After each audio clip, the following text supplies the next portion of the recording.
এখানে না আছে পাহাড়, না আছে সমুদ্র, না আছে ঝর্ণা। হয়তো চাক্ষুষ দর্শনে তেমন প্রাকৃতিক সৌন্দর্যের অনুভূতিটা আপনি পাবেন না, তবে আন্তরিক দৃষ্টিতে এখানে ভক্তি, শ্রদ্ধা এবং বিশ্বাসের সংমিশ্রণে এক অনন্ত অনুভূতি, যা কিনা সময় বিশেষে সব কিছুরই ঊর্ধ্বে চলে যায়। দক্ষিণ চব্বিশ পরগনার বড়গাছাড়ির শিবভূমির কথা অনেকেই জানেন। অতি জাগ্রত এই শিবতীর্থের খ্যাতি রাজ্যের এক থেকে অন্য জেলায় ছড়িয়ে পড়েছিল। কিন্তু শুধু বড়গাছাড়ি নয়, এই শিবধামের কাছেই রয়েছে বিখ্যাত খড়গেশ্বর শিব মন্দির। এই মন্দির খুবই জাগ্রত, কিন্তু স্থানীয় বাসিন্দা ছাড়া এই মন্দিরের নাম তেমন একটা কেউ জানেন না। এখানকার শিবলিঙ্গ স্বয়ম্ভু। 80-র দশকে এই অঞ্চলটি জঙ্গলে ভরা ছিল। দক্ষিণ কলকাতার কসবার এক শিবভক্ত ব্যবসায়ীকে স্বপ্নে দেখা দিয়েছিলেন দেবাদিদেব মহাদেব। তিনি ওই ব্যবসায়ীকে স্বপ্নে জয়রামপুর গ্রামে জঙ্গল পরিষ্কারের নির্দেশ দেন।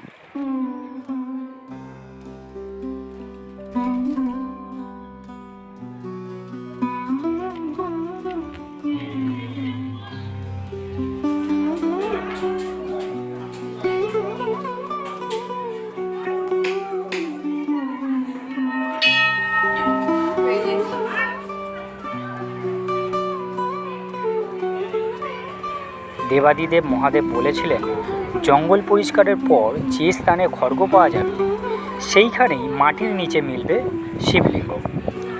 স্বপ্নাদেশ মেনে ওই ব্যবসায়ী সদল বলে জয়রামপুর গ্রামে যান, সেখানে জঙ্গল পরিষ্কার করান এবং ওই ব্যবসায়ীর পাওয়া স্বপ্নাদেশ মতোই উদ্ধার হয় খড়গ।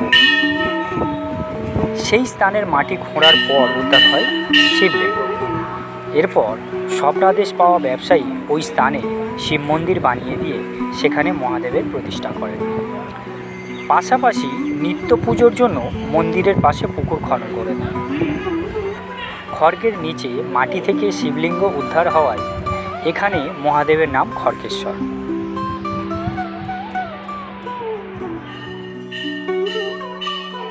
খড়গেশ্বর মহাদেবকে চাল, কলা, বাতাসা, মিষ্টি ও ফল দিয়ে দুবেলা ভোগ নিবেদন করা হয়। পাশাপাশি ভক্তদের নিয়ে আসা মিষ্টি দিয়েও হয় মহাদেবের আরাধনা। জয়রামপুরে খড়গেশ্বর শিবের পুজো উপলক্ষে পালিত হয় একটা বড় উৎসব।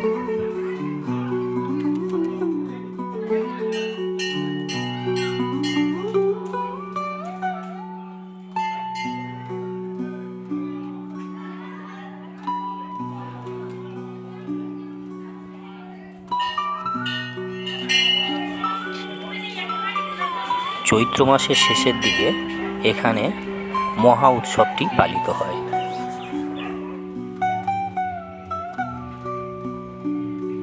ভক্তদের দাবি, এই মন্দিরে শিবের কাছে প্রার্থনা করলে তা বিফল হয় না। চৈত্র এবং শ্রাবণ মাসে এই মন্দিরের ভিড় বেশি থাকে। শিবের মাথায় জল ঢালতে দূর দূরান্ত থেকে আসেন ভক্তরা। এছাড়া বছরের পর বছর সোমবার করে ভক্তদের আনাগোনা তো লেগেই থাকে।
ओम नमो नानाविध अखंड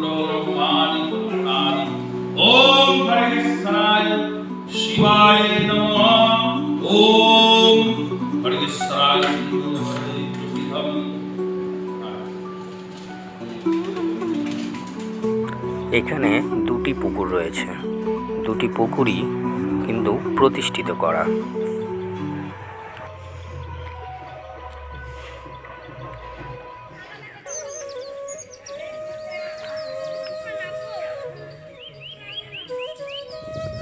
এই যে জায়গাটা দেখতে পাচ্ছেন, এখানে যখন মহা উৎসব চলে এখানে, তো এখানে দোকানপাটগুলো বসে।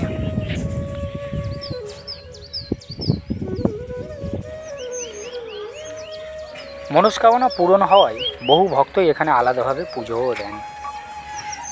এখানে চৈত্র মাসের শেষের দিকে লক্ষাধিক ভক্তরা বাঁকে করে জল নিয়ে আসে বাবার মাথায় ঢালার জন্য। বর্তমানে এখন সব দিন এই শিব মন্দির খোলা থাকে এবং প্রতিদিন ভক্তরাও আসেন। এখানে আসতে হলে আপনাকে হাওড়া ও কলকাতা থেকে আমতলাগামী অথবা ডায়মন্ড হারবার বাস যোগে আমতলা নামিয়া বাগড়াহাট রোড ধরে জয়রামপুর। আমতলা হইতে জয়রামপুরের দূরত্ব প্রায় 3 কিলোমিটার।